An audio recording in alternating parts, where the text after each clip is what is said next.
Show more 9:43 a.m. Baby Bookworm's Amusement Park Adventure Chapter 1. The field trip begins.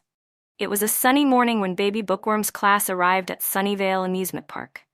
The colorful rides sparkled in the sunlight, and the sweet smell of cotton candy filled the air. Mama pushed Baby Bookworm's stroller through the entrance gates, while Nurse Debbie and Kylie walked alongside them. "Now remember," Mama said, leaning down to look at Baby Bookworm. "Stay close to us today, no wandering off." Baby Bookworm nodded, but his eyes were already scanning the park. So many exciting things to see, so many places to explore, and most importantly, so many delicious smells coming from the food court. "I'm going to check in with the other teachers," Nurse Debbie said. "Keep an eye on our little explorer here." The moment Nurse Debbie turned her back, Baby Bookworm spotted his chance. With a quick flip of his tiny toolbox latch, he popped open the stroller buckle and rolled out onto the ground. He crawled away as fast as his little hands and knees could carry him, disappearing into the crowd. Chapter 2. The Mysterious Food Vanisher. Baby Bookworm made his way to the food court, his tummy rumbling with excitement. Families sat at picnic tables with hot dogs, hamburgers, pizza slices, and ice cream cones. Everything looked so good. A family at the nearest table stood up to grab napkins, leaving their basket of crispy chicken tenders unguarded. Baby Bookworm's eyes went wide. He crawled over quickly, grabbed a chicken tender, and slurped it down in one gulp. Then another, and another. Before anyone could blink, the entire basket was empty except for a small puddle of green drool. When the family returned, the father scratched his head. "Honey, didn't we just get a full basket of chicken?" "I could have sworn we did," the mother replied, staring at the empty container and the strange green mess. Baby Bookworm had already moved on to the next table. Chapter 3. The Great Search Begins. "Has anyone seen Baby Bookworm?" Nurse Debbie called out, looking around frantically. Mama's face went pale. "He was just in his stroller." "I'll help look," Kylie offered, already jogging toward the carousel. The three of them split up to search the park. Nurse Debbie headed toward the game booths, calling Baby Bookworm's name. Mama checked near the kiddie rides, and Kylie made her way through the crowds, her eyes peeled for any sign of the little troublemaker.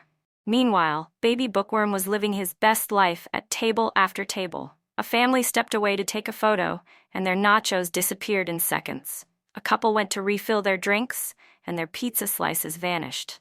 Everywhere Baby Bookworm went, confused park visitors returned to find empty plates and mysterious green puddles. Chapter 4. Almost caught. Kylie spotted a flash of movement near the pretzel stand. There he was, Baby Bookworm, his face covered in mustard, reaching for an abandoned soft pretzel. "Baby Bookworm," she shouted, running toward him. Baby Bookworm looked up, saw Kylie approaching, and his eyes went wide. He grabbed the pretzel, stuffed it in his mouth, and crawled away at lightning speed. By the time Kylie reached the table, he had vanished into the crowd like a ghost. "How does he move so fast?" Kylie groaned in frustration. Across the food court, Baby Bookworm paused to catch his breath behind a trash can. That's when he saw her, Nurse Debbie, walking straight toward his hiding spot. "Oh no! Evil darkness, Debbie!" Baby Bookworm squeaked. He spun around and crawled in the opposite direction as fast as he could, leaving a trail of green drool behind him. Nurse Debbie heard a sound and turned just in time to see a small blur disappearing around the corner. "Was that him?" she muttered, giving chase. But Baby Bookworm was already long gone, heading toward the ice cream stand. Chapter 5. A Second Close Call. Kylie was determined. She had spotted Baby Bookworm twice more, and twice more he had slipped away like smoke. This time, she saw him near the cotton candy cart, his little hands reaching up toward an unattended pink cloud of sugar. "Gotcha!" Kylie lunged forward, but Baby Bookworm sensed her coming. He grabbed the cotton candy, shoved half of it in his mouth, and rolled under a nearby bench. When Kylie looked underneath, he was gone, having crawled out the other side and disappeared into a group of teenagers. "This is impossible!" Kylie threw her hands up in exasperation. She pulled out her phone and called Mama. "He's like a little escape artist. Every time I get close, he just vanishes." Mama sighed on the other end. "Keep trying. Nurse Debbie and I are searching too. He has to slow down eventually." Baby Bookworm didn't slow down. He found a family's abandoned funnel cake and devoured it, then a plate of cheese fries, then a corn dog, then a chocolate-dipped ice cream bar. His tummy was getting bigger and bigger, but he couldn't stop. Everything was so delicious. That's when he saw Nurse Debbie again, this time at the lemonade stand. "Oh no! Evil darkness, Debbie," Baby Bookworm cried, turning to flee. But he was moving slower now. His tummy was so full it was hard to crawl quickly. Still, he managed to slip away behind the bumper cars before Nurse Debbie could spot him. Chapter 6. Too much of a good thing. Baby Bookworm's tummy felt strange. It was round and tight, like a little balloon. He had eaten so much. Chicken tenders, nachos, pizza, pretzels, cotton candy, funnel cake, cheese fries, a corn dog, and ice cream. Maybe more. He couldn't remember anymore. He crawled slowly toward a quiet area of the park and spotted a wooden bench in the shade. It looked like the perfect place to rest. Baby Bookworm pulled himself up onto the bench and laid down on his back, clutching his aching belly. "Oh," he groaned softly. His tummy made gurgling sounds. This was not fun anymore. He closed his eyes, too uncomfortable to move. Chapter 7. One More Escape. Nurse Debbie was getting worried. She had been searching for over an hour. She walked past the Ferris wheel, checked behind the gift shop, and even looked inside the funhouse. No Baby Bookworm. She was heading toward the quiet area near the park benches when she spotted movement from the corner of her eye. There, sitting on a bench about 20 feet away, was Baby Bookworm, looking very green and very miserable. "There you are," Nurse Debbie called out. Baby Bookworm's eyes shot open. He saw Nurse Debbie walking toward him and panic filled his little face. "Oh no, evil darkness, Debbie," he whimpered. He tried to roll off the bench and escape. But his tummy was too full.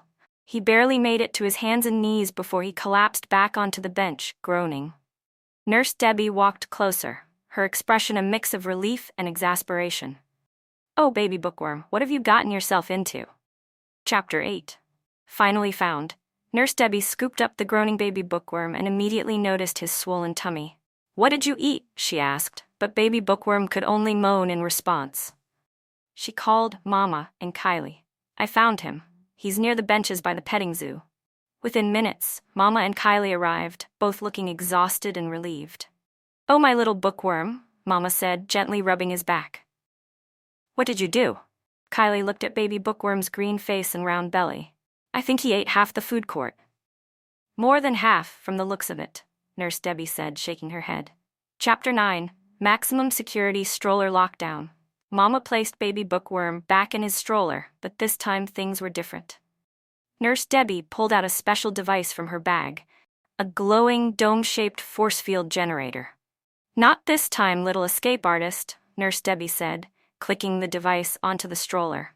A shimmering blue force field bubble appeared over the stroller, completely enclosing Baby Bookworm inside.